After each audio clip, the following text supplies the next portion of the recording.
এবং এখানে একটা পাথর দেখতে পেলাম, যে পাথরে এরা নিয়মিত নাকি দুধ ঢালে।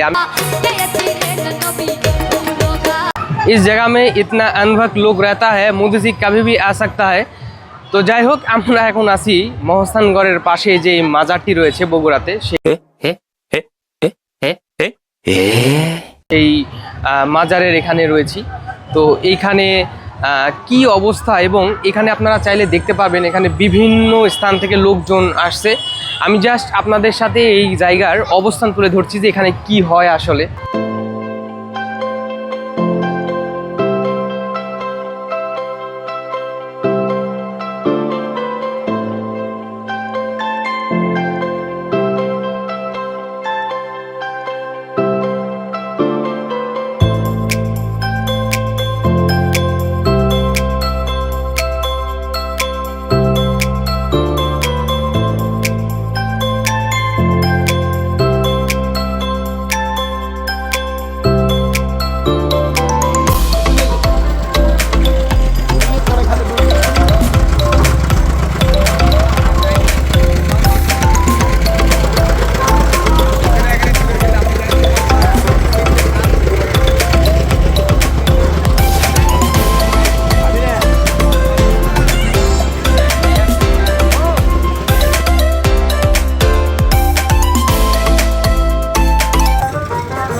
এই জায়গাতে আমরা এসে দেখলাম এখানে বিভিন্ন ধরনের গান বাজনার করতেছে। নামাজ শেষের পরে আমি দেখলাম এখানে বিভিন্ন জায়গায় গানের আসর, এবং এখানে প্রচুর পরিমাণে লোক।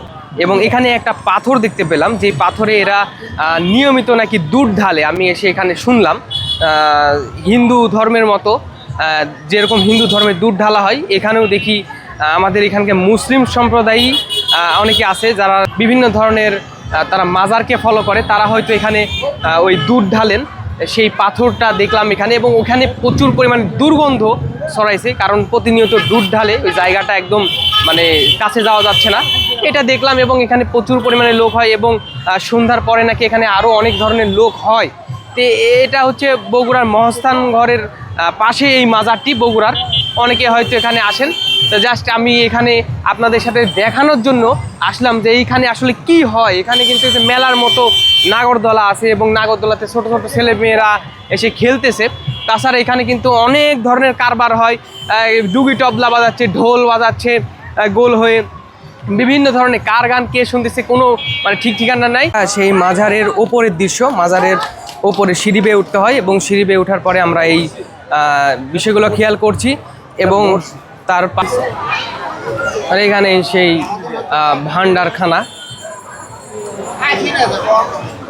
এখানে অনেক মানুষ ভিড় করতেছে এই ভান্ডারখানাতে, এবং পাশে মসজিদ।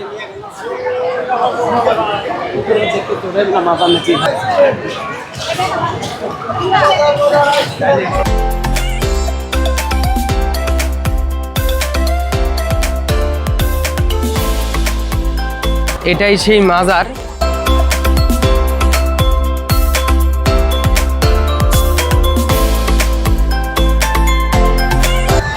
এটা হচ্ছে হজরত শাহ সুলতান মাহমুদ বখলি রহমতুল্লাহর মাজার। তো দেখতে পাচ্ছেন মাজার শরীফ।